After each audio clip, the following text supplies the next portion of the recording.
say, can you see by the dawn's early light what so proudly we hail at the twilight's last gleaming, whose broad stripes and bright stars through the perilous fight o'er the ramparts we watch were so gallantly streaming, and the rocket's red glare, the bombs bursting in air, gave proof through the night that our flag was still there. Oh, say does that star-spangled banner yet wave o'er the land of the free and the home of the brave. World War I paused with a ceasefire called armistice that was determined by the warring nations, and it set the exact time for the end of the fighting at 11 a.m. on the 11th of November, 1918. The actual war only finally ended on the Treaty of Versailles later the following summer, but for millions who had fought, the armistice was the event to be remembered. Therefore, this day has been called Armistice Day.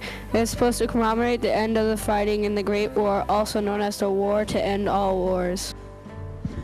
Gentlemen, here among us today are living testimony to the fact that wars have continued and that the final days of fighting in November 1918 was only a pause in the human conflicts. For the past 50 years, we have referred to Armistice Day as Veterans Day.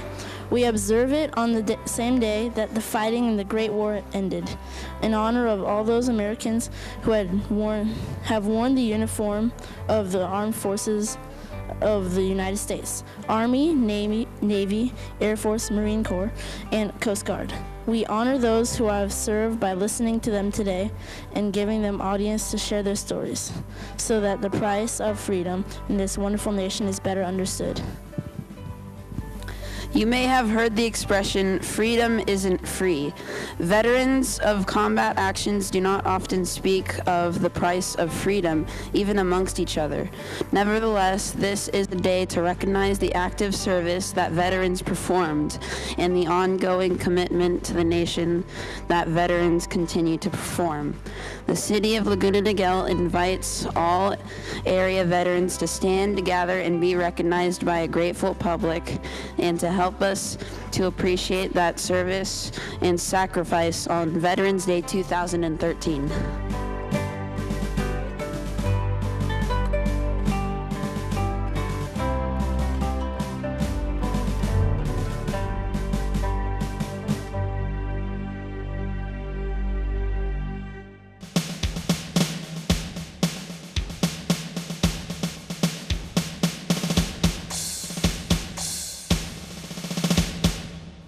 Went up through the ranks as an enlisted man, turned down $275 a month because I had steady flight pay, and to get a special order discharge from the Navy to join the reserves as an aviation cadet at $75 a month.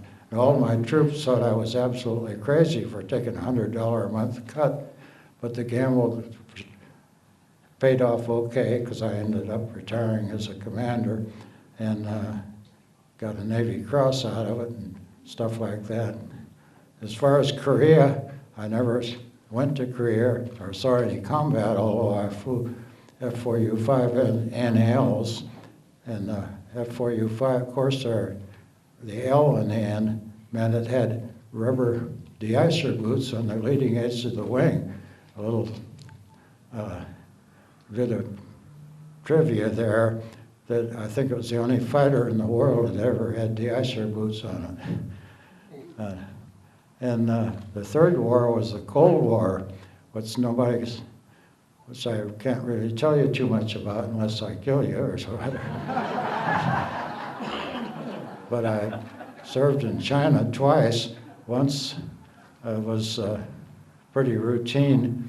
I was senior shore patrol officer in Hong Kong one time for 5 months, and another time I served on an offshore island during the Tetchens operation. I can't really talk about that one, but I see lots of Marines in the office, and I was controlling Marion Carl, which some of you Marines might remember.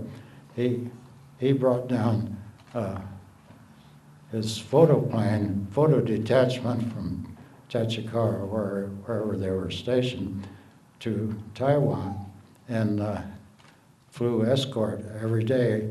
And I sat on the ground, vectored them around, and kept them out of the way of the Marines.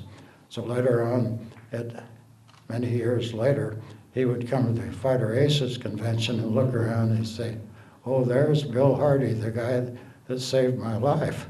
Well, I didn't really save his life. I just did what we prearranged. If I saw a bunch of MiGs coming at him, I headed him back home ahead of them.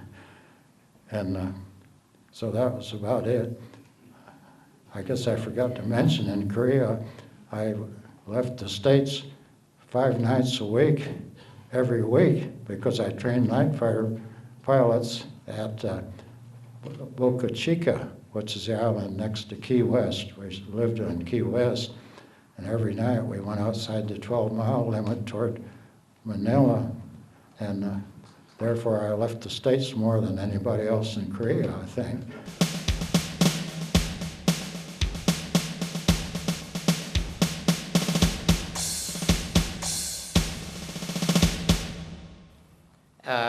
The World War II probably was the most pivotal event of the century. It created probably the greatest generation of men and women of the century, and maybe of all time. They really did. They saved the world. They rebuilt the world, even to our enemies. We rebuilt that one too. And they did such a wonderful job that they did in what they have created out of that. You know, the Constitution that we have is probably the only Constitution that people respect.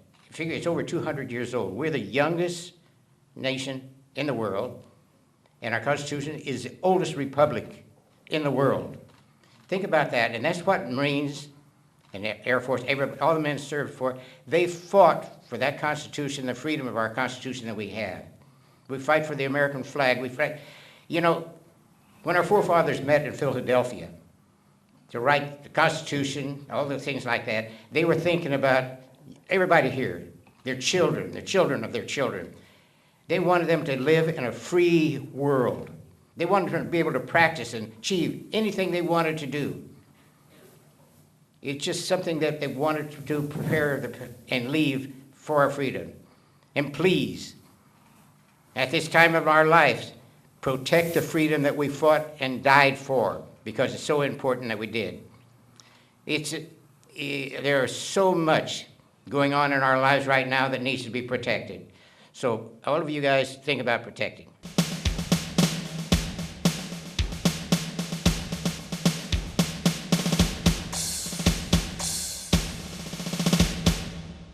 When we got to Korea, they lined us up. There was a surgeon, a doctor that came out. I need 10 new medics. And so my friends, about 4 of them stepped forward to become medics, combat medics. And I didn't. But one of them turned back and Presley. He leaned back and said, "Ramirez, step forward." So I did. And that day I became a combat medic. I was going to be assigned to a rifle platoon. And then we get the call at the A station, all of us to go to report to your company. So I got to be in the 2nd Rifle Platoon, Easy Company. And that night I met a friend from California. He was from Ontario. His name was Jess Perez. He was a recoilless rifleman.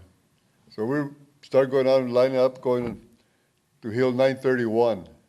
I found out what it was called. I had no orders from the officer or nothing. All I did was follow anybody from the platoon. So I followed one of them, which became my foxhole buddy, Sabula. And as soon as we started going out, motors started dropping, and I see this infantryman running back. Well, he wasn't running, he was limping. And I saw him coming down towards the back. And I said, hold on. So I saw his foot, it was half blown off. So I stopped him. No, don't worry about me, Doc. Go up ahead, there's some more. But anyway, I stopped him here. Let me put a bandage and give you a shot of morphine because I don't know how long it's going to take you to get back to the aid station. So I did that, and I would go up and take care of all the rest of the wounded. And who did I see there, too? I recognized him, Frank Perez, that was wounded that I met the night before. His recoilless rifle was beside him. Oh, Frank Perez. But anyway, I just benched him up. I sent him all back that were there before we went up the hill. And I found out later that he died 4 days later, so I haven't. And I think a lot about him. Well, we stayed there overnight, and we went up the hill, 931, which I found out later was called Heartbreak Ridge.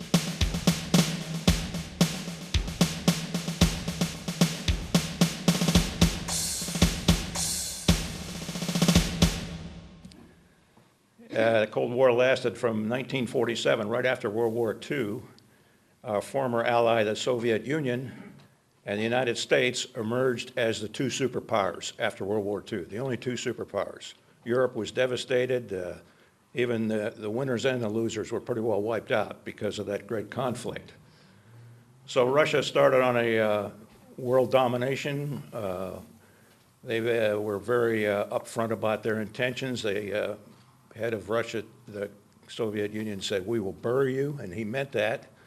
And so started one of the greatest arms races in history.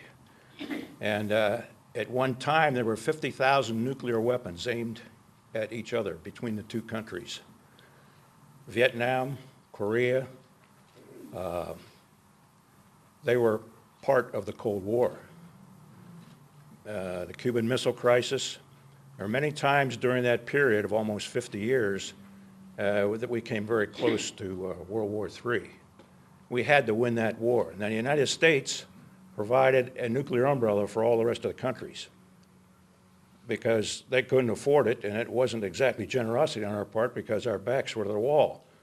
We had to take a first strike from the Soviet Union. Think about that, nuclear strike on our country because we weren't going to start the war, and then retaliate with enough force to win the war. So that was a big requirement on us. It required a great expenditure. We were spending 5 to 6% of our gross national product on defense. The Russians were spending 20 to 26% of their gross national product. They weren't making washing machines and automobiles. They were devoting everything they had to the military.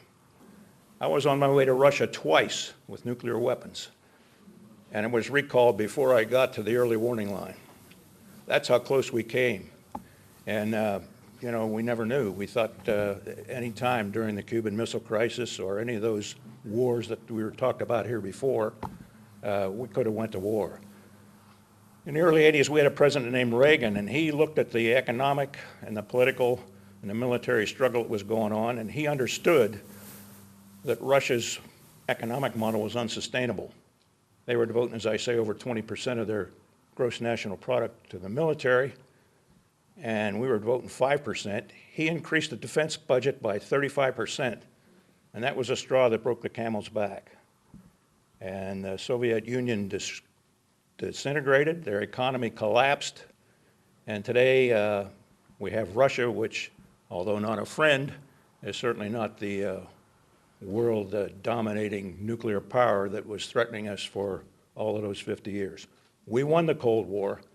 Not Portugal, not Greece, not France, the United States. Our blood, our treasure, we won it, and that's why we're all able to assemble here in a free country and listen to these great heroes talk to you today.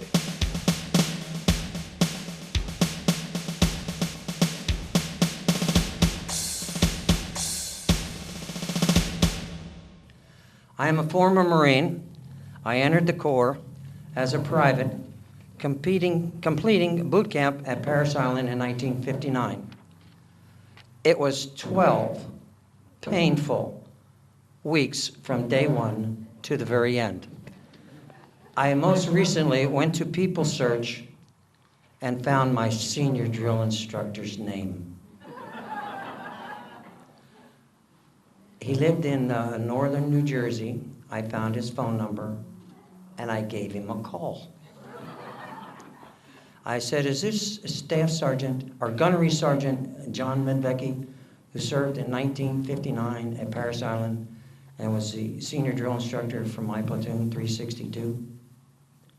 Silence. He said, yes.